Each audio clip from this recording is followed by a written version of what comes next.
Bonjour à tous. Alors, l'idée, c'est de vous montrer comment sauvegarder les coordonnées que vous avez dans le bordereau prospect.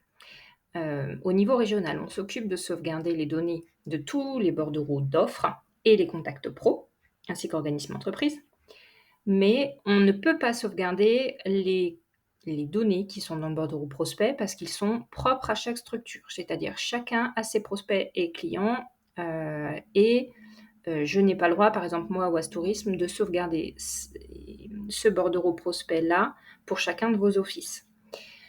Pourquoi c'est important de sauvegarder ce bordereau-là? C'est parce qu'on ne sait jamais ce qui peut se passer. Tourinsoft reste un outil. Si un jour il y avait un piratage, une coupure d'accès ou quoi que ce soit, c'est important que vous puissiez, vous, toujours conserver une copie sur votre réseau informatique euh, du contenu de ce bordereau prospect-là. On aura forcément le reste au niveau régional, mais celui-là, c'est à vous de faire cette copie. Ça restera un fichier de sauvegarde. Le but, c'est pas que vous utilisiez un tableur Excel, parce que là, c'est ce qu'on va récupérer pour faire vos emailing. C'est uniquement une copie de secours. Donc, quelque chose à faire une fois par an, qui est sauvegardé sur le réseau et qui servira si un jour il y a un pépin.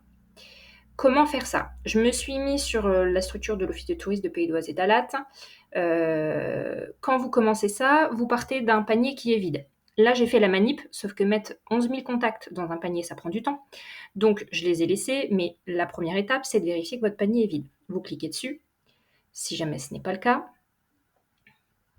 et vous cliquez sur la fonction et le panier qui est là. Une fois que vous avez fait ça, vous êtes parti d'un panier vide, vous allez sur le bordereau prospect. Il va vous mettre le nombre de prospects que vous avez dans votre office. Pour Pays d'Oise et Dalat, on a 11 000 contacts. Ça peut varier en fonction des structures. Vous cliquez sur les 3 points, vous faites ajouter au panier. Ça va mettre les 11 000 prospects dans le panier. Ensuite, vous allez sur Export, édition papier, et vous allez exporter sous un format Excel le contenu de votre panier, donc les 11 000 offres. Étape 2, il va vous demander sous quel modèle. J'ai créé un modèle de fichier Excel avec la possibilité d'exporter tous les contacts des offices. Hop, étape suivante ou onglet 3, vous pouvez le faire des deux côtés.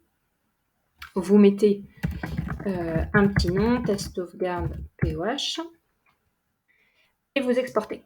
Étant donné qu'il y a 11 000 lignes à sortir sur un fichier Excel, ça va prendre un petit peu de temps, donc il va devoir mouliner. J'ai fait l'essai juste avant pour qu'on gagne un petit peu de temps sur la vidéo, sinon ça va mouliner pendant 5 minutes. Vous le laissez mouliner. Dans tous les cas, ça va basculer dans historique en dessous pour aller récupérer votre export. Voilà, donc là c'est bon, il a basculé. Je vais cliquer sur historique, il va mouliner un petit temps. Je l'avais déjà sorti juste avant. Je vais sur accès, ça me sort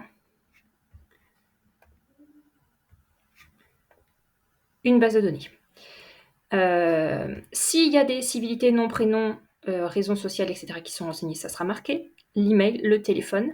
Vous allez voir généralement 4 champs par structure. Compiègne, donc type d'inscription, statut, date d'abonnement, date des abonnements. Pays d'Oise et Dalat, Creil. Vexin, Nacre, Pays de Valois.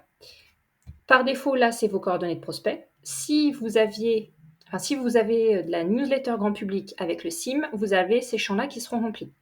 C'est un modèle commun, mais là, par exemple, Pays d'Oise et Dalat, il n'y aura que les 4 champs Pays d'Oise et Dalat qui vont être renseignés. Quand Compiègne fera son export, il ne verra que ses prospects à lui et ces colonnes-là de renseignés.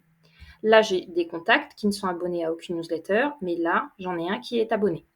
J'ai pas de date de désabonnement sur cela. C'est pour ça que la 4e colonne n'est pas renseignée. J'ai le type d'inscription. Je peux avoir une newsletter grand public, une newsletter FMA.